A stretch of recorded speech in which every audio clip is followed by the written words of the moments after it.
Marwadi university మంచి భవిష్యత్తు కోసం తెలుగు విద్యార్థులు ఇష్టపడే యూనివర్సిటీ. కాల్ 9059052378 9059052379.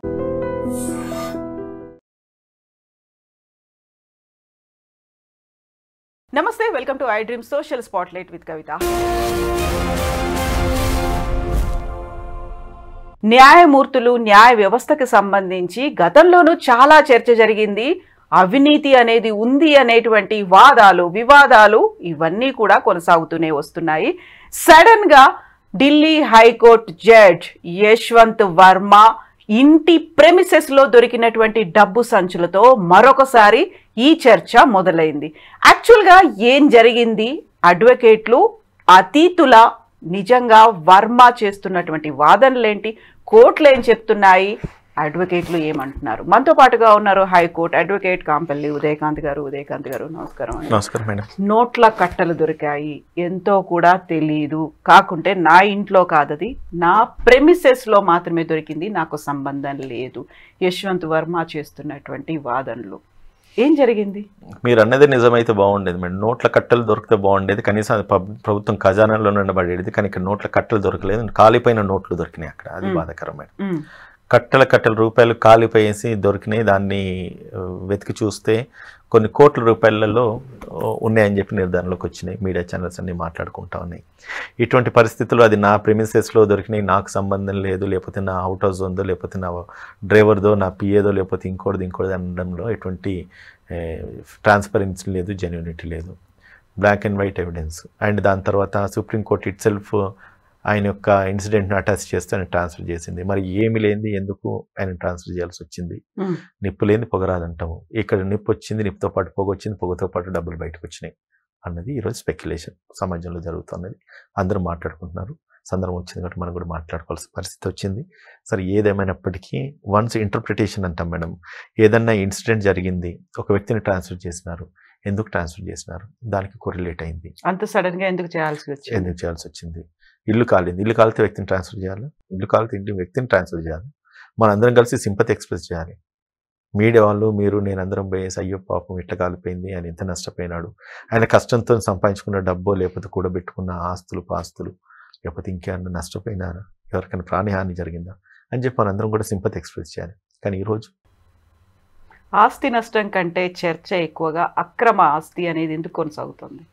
అదే అంటున్నాం కదా, మీరే అన్నారు కదా నోట్ల కట్టలు దొరికినాయి అని చెప్పి. నేను అదే బాధపడుతున్నాను. కట్టలు దొరికితే బాగుండేది, కానీ కట్టలు దొరకలేదు. పొగ, నిప్పు, మొత్తం యాష్ దొరికింది. నోట్లు కాలబడ్డ యాష్ దొరికింది. కట్టల రూపాయలు కాలబడ్డట్టుగా యాష్ దొరికింది.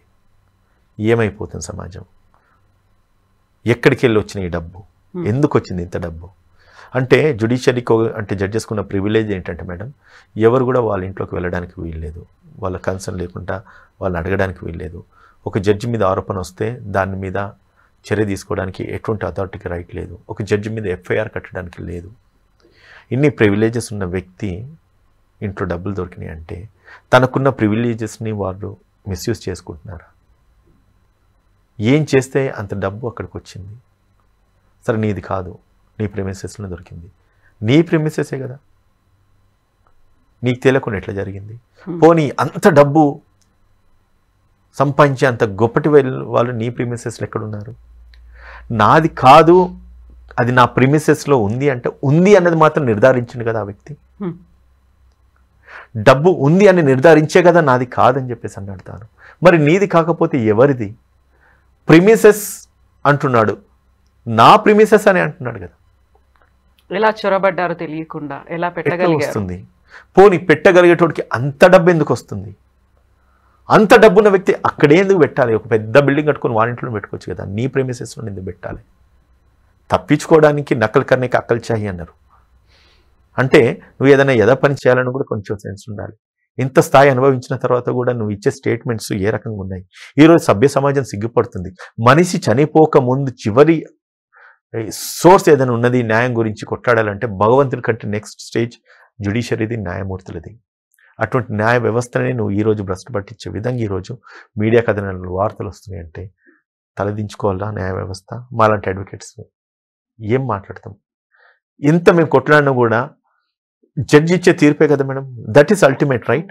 మరి మేము బట్టలు చింపుకునేంత రాత్రిపాలు పుస్తకాలు చదివేసి కేసులు తీసుకొని వాదోపవాదాలు కోర్టుకు వినిపించిన తర్వాత నీకు వచ్చే తీర్పు తనకిచ్చే ప్యాకేజీ మీద డిసైడ్ అవుతుందంటే మరి ఏం మాట్లాడుతాం? ఏ సమాజంలో ఉన్నాము? ఎటువంటి జ్యుడిషియరీ ఫంక్షన్ అవుతుంది మన దేశంలో? కాకపోతే ఇప్పుడు ఈ కేసుకి సంబంధించి ఆయనదే డబ్బు అని నిర్ధారణ కాలేదు కాబట్టి సెన్సిటివ్ ఇష్యూ, దీని మీద మాట్లాడొద్దు అనేటువంటి న్యాయస్థానాలు కావచ్చు, న్యాయమూర్తులు కావచ్చు, న్యాయవాదులు ఉన్నారు కదా. న్యాయమూర్తులు ఇది మాట్లాడుతున్నారు, న్యాయస్థానాలు మాట్లాడుతున్నాయి, న్యాయవాదులు మాట్లాడుతున్నప్పటికీ న్యాయమూర్తులకు న్యాయవాదులకి నేను ఒక మెసేజ్ ఇస్తా. చట్టంలో ఒకటి మే ప్రెడిక్ట్ షల్ ప్రెడిక్ట్ అని ఉన్నది. దాన్ని మీరు అటెస్ట్ చేస్తూనే ఒక వ్యక్తిని నువ్వు ట్రాన్స్ఫర్ చేసినట్టే ఇట్ మే ప్రెడిక్ట్ దట్ ఆయన తప్పు చేసినాడు. అక్కడ డబ్బు దొరికింది, డబ్బు కట్టలు దొరికింది, అది నా ప్రెమిసెస్ అని ఎప్పుడైతే అంటున్నాడో you shall predict that. You may predict and you shall predict, and law is very particularly saying that may predict and shall predict. నువ్వు ఒక వ్యక్తిని ట్రాన్స్ఫర్ చేసిన ఉన్నప్పుడే there is may prediction. అక్కడ డబ్బు దొరికింది, you shall predict that అని చెప్తుంది. మరి ఈ ఇంటర్ప్రిటేషన్స్ మరి మీ జడ్జెస్కు మా జడ్జెస్కు తెలియదా? అండ్ ఇప్పుడు మీరు అన్నారు ట్రాన్స్ఫర్ చేయడంతో పాటుగా ఇప్పుడు తీర్పులు ఇచ్చినటువంటి ఆ కేసులకు సంబంధించి మళ్ళీ తిరగదోడాలి, పునఃపరిశీలించాలి అనేటువంటి ఒక వాదన కూడా వినిపిస్తుంది. కమిటీ వేయాలి. ఆ కమిటీలో ఈయన ఇదివరకు ఎన్నైతే తీర్పులు ఇచ్చినారో, తీర్పులు ఇచ్చినవి బయాస్గా తీర్పులు ఇచ్చినారో, నిజంగానే లా ఇంప్లిమెంట్ చేసి తీర్పులు ఇచ్చినారో, ముమ్మాటికి ఇది నేను కూడా డిమాండ్ చేస్తున్నాను. ఎందుకు ఇవ్వద్దు? ఎక్కడికి వెళ్ళి వచ్చింది ఇంత డబ్బు? నీకు ఏ కేసెస్లలో నువ్వు తప్పుడు తీర్పులు ఇస్తే న్యాయంగా నువ్వు రెండర్ చేయడానికి ఎవరు డబ్బులు ఇవ్వరు. రాంగ్ని నువ్వు రైట్ చేయడానికే కదా నీకు డబ్బులు ఇస్తారు. రైట్ను రైట్ చేయడానికి నీకు ఎవరు డబ్బులు ఇవ్వరు కదా. ఇవన్నీ స్పెక్యులేషన్స్ నేను చెప్తున్నా. ఏ స్పెక్యులేషన్స్ అయితే బయటకు వచ్చింది దాని మీద నేను మాట్లాడుతున్నా. యశ్వంత్ వర్మ గారు చాలా మంచి వ్యక్తి, న్యాయమూర్తి, ఢిల్లీలో ఆయన హైకోర్టులో ఒక మంచి జడ్జే, నేను కాదని అంటలేను. తన మీద ఏదైతే ఆరోపణ వచ్చిందో ప్రజలు కారు కూస్తూ ఉన్నారు కాబట్టి మనం ఈరోజు మాట్లాడుకునే పరిస్థితి వచ్చింది. ఇంతటి మహానుభావుని మీద ప్రజలు ఎందుకు ఇట్లా మాట్లాడుతున్నారు? ఈ మహానుభావుడు లాగానే మిగిలిపోవాలి, కానీ ఈ మహానుభావుని మీద జ్యుడిషియరీ మీద ఎటువంటి మచ్చపడొద్దనే నేను మాట్లాడుతున్నా. ఎలాంటి మరకలు ఉండకూడదని నేను మాట్లాడుతున్నా. గాడ్ ఫర్బిడెన్, అది నిజంగా అది డబ్బు కావద్దు, అది జస్ట్ ఒక యాష కావాలని నేను మాట్లాడుతున్నా. సమాజం అంతా ఈరోజు మాట్లాడుతుంది కాబట్టి నేను మాట్లాడుతున్నా. ఎక్కడికి పోతుంది మన సమాజం? ఇన్ని కోట్ల రూపాయలు వస్తున్నాయి, ఒక న్యాయమూర్తిగా నువ్వు ఉంటున్నావు కదా, నీ మీద ఇటువంటి మచ్చ పడద్దన్న కన్సర్న్తో నేను మాట్లాడుతున్నా. ఎందుకంటే జస్టిస్ గురించి అని చెప్పేసి ఎవరైతే వస్తున్నారో న్యాయ వ్యవస్థ మీద పూర్తి విశ్వాసం కోల్పోతున్నారు ప్రజలు.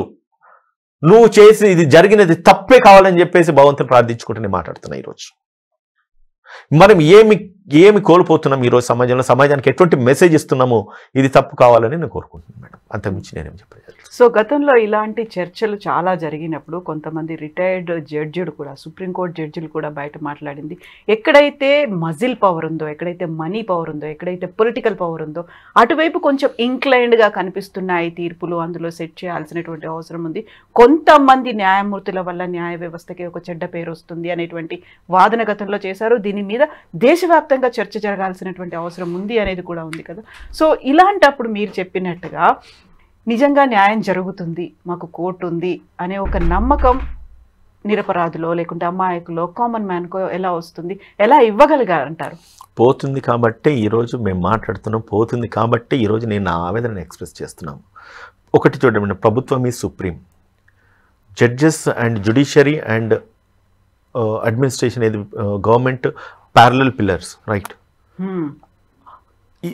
ప్రభుత్వాలు తప్పు చేస్తే ప్రశ్నించే సమర్థత జ్యుడిషియరీ మీద. జ్యుడిషియరీ తప్పు చేస్తే కనుక వాళ్ళని తీసివేసే అధికారం ప్రభుత్వం మీద ఉంది, రైట్.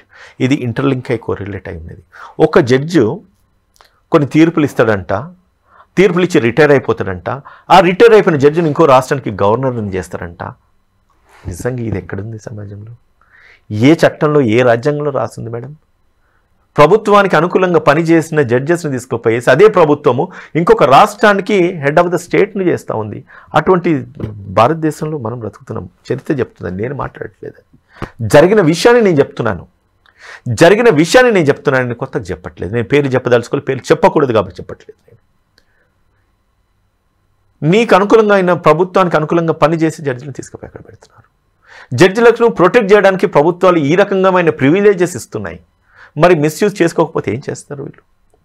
అవకాశం ఉన్నది, అవకాశం ఉన్న రోజులు నువ్వు వినియోగించుకుంటున్నావు, కానీ ఏం చేస్తావు ఇంత డబ్బును? నువ్వు ఒక మాట నీ గుండెల మీద చేసుకొని నువ్వు మాట్లాడుకొని సంబంధం చెప్పుకొని ఉంటే బాగుండేది కదా.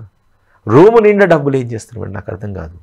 హైకోర్టు జడ్జెస్ ఆ స్థాయికి వచ్చినారంటే మినిమం 55 అండ్ అబోనే ఉండొచ్చు, మేబీ ఏజ్ 50 to 55 మధ్యలో ఉంటారు. ఇంకా ఎన్ని రోజులు ఉంటాం ప్రవచనం ఈ భూమి మీద? ఏం తీసుకెళ్తాం, ఏం ఇచ్చేళ్తాం నెక్స్ట్ జనరేషన్ కోసం అండి? నెక్స్ట్ జనరేషన్ వాళ్ళు ఏం వాళ్ళు మేడం ఒక మాట చెప్తున్నాను కదా, నేను పొద్దున్న నుంచి సాయంత్రం దాకా కూలి పని చేసి లేకపోతే కష్టం చేసి వెళ్ళి నా ఇంటికి కనీసం ఒక పనిలో పూలు తీసుకెళ్తే నా కుటుంబం సంతోషంగా ఉంటుంది, వాళ్ళు సంతోషిస్తారు. నేను తప్పు పని చేసేసి నేను దోసుకొని సాయంకాలం నేను బిర్యానీ తీసుకెళ్ళినా కూడా వాళ్ళకి ప్రాప్తం ఉండదు కదా మేడం. ఎంతో మంది పూర్ ఫ్యామిలీస్ మనం చూస్తాం, they are very happy, comfortable. As long as you are going రిచ్కి వెళ్ళిన కొద్ది చూస్తే ఫ్యామిలీస్లో డిఫరెన్సెస్ వస్తున్నాయి. భార్యాభర్తలు కలిసి ఉండలేని పరిస్థితి, తల్లిదండ్రులు కలిసి ఉండలేని పరిస్థితి, ఒక ఇంట్లో అత్తకోడలు కలిసి ఉండలేని పరిస్థితి ఎందుకు వస్తుంది? The more you get money ఎక్కడి నుంచి వస్తుంది? ఇట్స్ ఆన్ ఇలిసిటేట్, అంటే ఇలీగల్ మనీ నువ్వు ఎప్పుడైతే అక్వైర్ చేస్తావో నీ పీస్ కూడా అక్కడే కోల్పోతావు. పీస్ కోల్పోయిన తర్వాత సమాధానం నీ ఇంట్లో ఉండదు. అటువంటి సమాజంలో ఇవన్నీ ఎట్లా ప్రివైల్ అవుతాయి? This is how the system is. కాంక్రీట్గా దీన్ని సెట్ చేయాలి, మార్చుకోవాలి. ఈరోజు మాట్లాడితే అంటే మేము మాట్లాడితే కంటెంప్ట్ అవుతుంది. ఎవరు కంటెంప్ట్ చేస్తారు మేడం? ఒక మాట అడుగుతున్నా, ఒక జడ్జి తప్పు చేస్తున్నాడని చెప్పేసి పబ్లిక్లో మనం మాట్లాడితే అది కంటెంప్ట్ ప్రొసీడింగ్స్ ఎవరు ఇంప్లిమెంట్ చేయాలి? మళ్ళీ జడ్జిలు చేయాలి. అంటే ఒక జడ్జి తప్పు చేసినాడని చెప్పేసి మేము మాట్లాడితే మాట్లాడకూడదని ఎందుకు అంటున్నారంటే అనేది మళ్ళీ జడ్జిలే అంటున్నారు. ఎందుకంటే ఈ తప్పును మీరు ప్రోత్సహిస్తున్నారా? ఈ తప్పును మీరు అటాచ్ చేస్తున్నారా? ఈ తప్పును మళ్ళీ మీరు చేస్తే మిమ్మల్ని కూడా ఎవరు అడగద్దనా? మేబీ కంటెంప్ట్ అవుతుంది కావచ్చు, ఇనిషియేట్ చేయండి ప్రొసీడింగ్స్. ఉరేస్తారా? వేయండి. నా బార్ కౌన్సిల్ నన్ను క్యాన్సిల్ చేయండి, లేకపోతే నా జైలు పెడతారు, పెట్టండి. ఎంతమందిని పెడతారు? ఎందుకు పెడతారు? ఒక వ్యక్తి తప్పు చేసినాడని ప్రజలు మాట్లాడుకుంటున్నారు, దాన్ని మేము క్లారిటీ ఇవ్వాలనుకుంటున్నాం. అదే ఉద్దేశంతో నేను ఈరోజు మీ మీడియా ఛానల్ ముందుకు వచ్చిన. మళ్ళీ కంటెంప్ట్ ప్రొసీడింగ్స్ మళ్ళీ జడ్జెస్ ఇవ్వడం ఏంటండి? నాకు అర్థం కాదు. ప్రభుత్వాన్ని ఇమ్మనండి. నువ్వు న్యాయమూర్తికి పట్ల మీరు తప్పుగా మాట్లాడిన హృదయం అని చెప్పేసి, లేకపోతే ప్రభుత్వం చర్య తీసుకోమనండి, లేదంటే కనుక ఓ పబ్లిక్ కోర్టు పెట్టమనండి, ప్రజా కోర్టులో నిర్ణయం తీయమనండి. ఈరోజు మైకులు తీసుకుని మీరు వెళ్ళండి. ఈరోజు ఇన్సిడెంట్ జరిగింది, మాట్లాడితే మరి కంటెంప్ట్ అంటున్నారు, మనం మాట్లాడితే తప్పు అని చెప్పేసి అంటున్నారు, మనం మాట్లాడొచ్చా లేదని పబ్లిక్ని అడగండి. ఈ ప్రజలే కదా ఆ ప్రభుత్వాలను ఏర్పాటు చేసినారు, ఆ ప్రభుత్వాలే కదా వీళ్ళని నియమించినారు. ఒక ప్రెసిడెంట్ లా మినిస్టర్ అండ్ దాని తర్వాత ఒక ప్రెసిడెంట్ కన్సెంట్తోని president of India prime minister కన్సెంట్తో ప్రెసిడెంట్ ఆఫ్ ఇండియా అపాయింట్ చేస్తున్న జడ్జెస్. మరి ఆ ప్రైమ్ మినిస్టర్ను లేకపోతే ఆ లా మినిస్టర్ను ఎన్నుకునేది ఇదే ప్రజలు కదా. మన ప్రజలను తీర్పిమనండి మేము మాట్లాడే తప్పంటే. Yes. So justice delayed is justice denied అనే మాట ఉంటుంది. ఈ కేసుకు సంబంధించి తొందరగా తేలుతుందా? ఇది కూడా జాప్యం అవుతుందా? మీరు అన్న వర్డ్ని నేను కరెక్ట్ చేస్తాను మేడం. కరెక్టే మీరు అన్నది కూడా. ఇదివరకు ఉండేది ఏమనంటే justice may delay, it cannot be denied అన్నారు ఇదివరకు. ఇప్పుడు మీరు అంటున్నారు తలదించుకునే పరిస్థితి ఈరోజు జ్యుడిషియరీ మీద ఉంది. జస్టిస్ డిలేడ్, జస్టిస్ డినైడ్ అని మీరు అంటున్నారు. అది కాదు యాక్చువల్గా. అది వచ్చింది justice made delay, it cannot be denied అన్నారు. దాన్ని ఈరోజు పరిణామాలు చూస్తే ఇటువంటి స్టేట్మెంట్స్ బయటకు వస్తున్నాయి. న్యాయం జరుగుతుందంటే ఖచ్చితంగా న్యాయం జరుగుతుంది, కానీ న్యాయాన్ని జరిపించే యంత్రాంగం ఏదైతుందో ప్రాపర్గా పనిచేసినప్పుడే జరుగుతుంది. ఇటువంటి వాళ్ళు మళ్ళీ తీర్పులు ఇస్తే ప్యాకేజీలకే న్యాయం కూడా అమ్ముడుపోయే పరిస్థితిలో ఉంది మేడం. ఎస్ ఉదయకాంత్ గారు, థ్యాంక్ యూ సో మచ్ అండి. Thank you.